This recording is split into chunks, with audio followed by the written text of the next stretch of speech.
श्री स्वामी समर्थ. तुम्हा सर्वांचं माझ्या चॅनलमध्ये मनापासून स्वागत आहे. तर बघा, या वर्षी 7 तारखेला आलेली आहे गणेश चतुर्थी. या दिवशी गणपती बाप्पा आपल्या घरी विराजमान होणार आहे. गणपती ही सर्वांनाच अगदी हवीशी वाटणारी देवता आहे. कोणत्याही पूजेची सुरुवात गणपती पूजनाने केली जाते. बुद्धिदाता, गणांचा अधिपती प्रथमेश यासारख्या विविध स्वरूपात गणपतीचे पूजन केले जाते.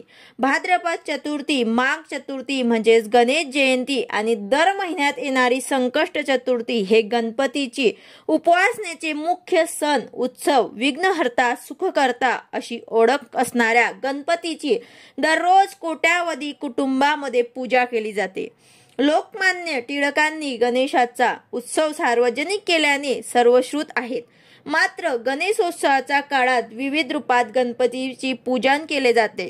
गणपती एवढी अभिव्यक्ती स्वातंत्र्याचा वापर केली जाणारी अन्य कोणतीही देवता आपल्याला दिसत नाही. सर्व धर्मियांसाठी गणपतीविषयी आस्था, प्रेम, श्रद्धा असल्याचे दिसून येत असतं.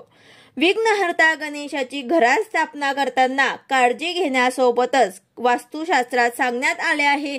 वास्तु दोष निवारण करण्यासाठी गणेश मूर्ती, प्रतिमा याचे विशेष महत्त्व असल्याचे सांगितले आहे.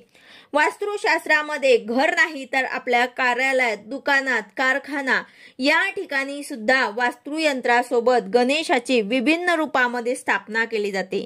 सुख, शांतता, समृद्धी, ऐश्वर, वैभव प्राप्त करण्याचा त्यामागील एक उद्देश असतो. तर तुम्ही या वर्षी जर पहिल्यांदाच गणपती बसवत असणार किंवा मग तुम्ही गणपती बसवता तर काही चुका आपल्याला आवर्जून टाळायच्या आहे.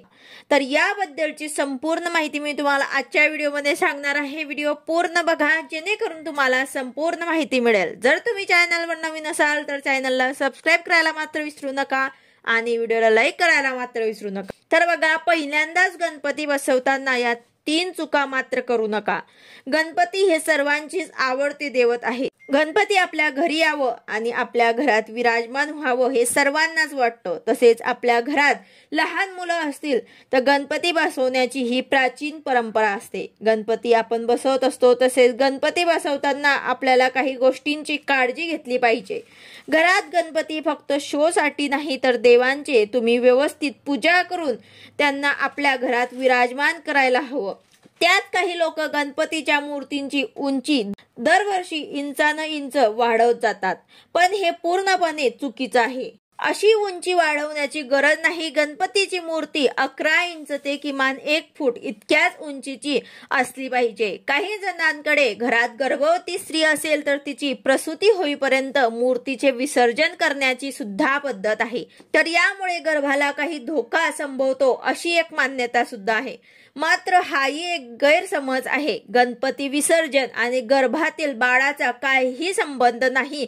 यामुळे घरी गर्भवती स्त्री असली तरी सुद्धा आपण गणपतीची मूर्ती जी आहे ते बसवू सुद्धा शकतो आणि विसर्जन सुद्धा ठरल्याप्रमाणेच झाला पाहिजे.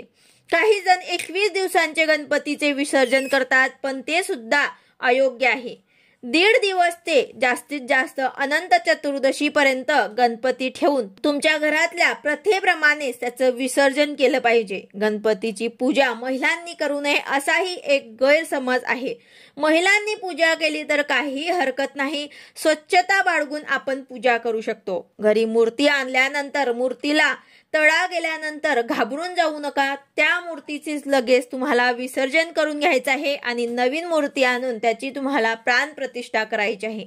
आता जर मूर्तीची प्राणप्रतिष्ठा झाल्यानंतर घरात कोणाचा मृत्यू झाला तर दुसऱ्यांकडनं आपल्याला लगेच मूर्तीचे विसर्जन करून घ्यायचं आहे. नेमकं गणेश उत्सवाच्या काळात जर सुतक येत असेल तर त्या वर्षी तुम्ही गणपतीची प्राणप्रतिष्ठा करू नका. घरी गणपतीच्या मूर्तीची प्राणप्रतिष्ठा झाल्यानंतर जर सुतक लागलं तर अशा वेळी त्यांना सुतक नाही अशांकडनं तुम्हाला उत्तर पूजा करून घ्यायची आहे. मूर्ती विसर्जन करून घ्यायची आहे. भाद्रपद महिन्यात येणाऱ्या गणेश चतुर्थीच्या दिवशी पार्थिव गणेशांची पूजा अर्थात मातीच्या गणपतीची प्राणप्रतिष्ठा करून त्या मूर्तीची पूजा करायची असतो। त्यामुळेच माती सोडून अन्य कोणत्याही धातू किंवा वस्तूपासून तयार केलेली मूर्ती वापरू नका। वेगवेगळ्या वस्तूंपासून मूर्ती तयार केले जातात, पण ते पूर्णपणे चुकीचं आहे। कला म्हणून अशी मूर्ती तयार केली ठीक आहे, पण अशी मूर्ती आपल्याला पूजेत ठेवायची नाही।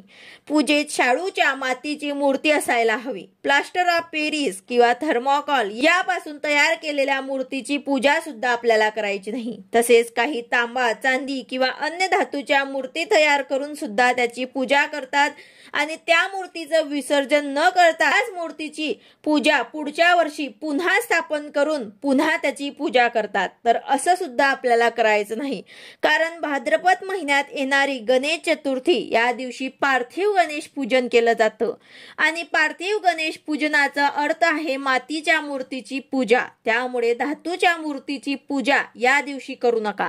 तरीही ज्यांना अशा धातूच्या मूर्तीची पूजा करायची आहे त्यांनी ती करायची, पण बरोबरच अगदी एक छोटीशी मातीची मूर्ती सुद्धा आपल्या घरामध्ये त्या मूर्तीची प्राणप्रतिष्ठा करून तिची सुद्धा आपल्याला पूजा करून योग्य वेळी ते विसर्जन केली पाहिजे। गणेश उत्सव मंगलकारक आणि आनंददायी आहे। आपल्या घराच्या आणि सार्वजनिक गणपतीमुळे सुद्धा कोणाला त्रास होणार नाही याची सुद्धा आपल्याला काळजी घ्यायची आहे। तर अशा प्रकारे काही या गोष्टी आहेत ज्या आपल्याला लक्षात ठेवायच्या आहे।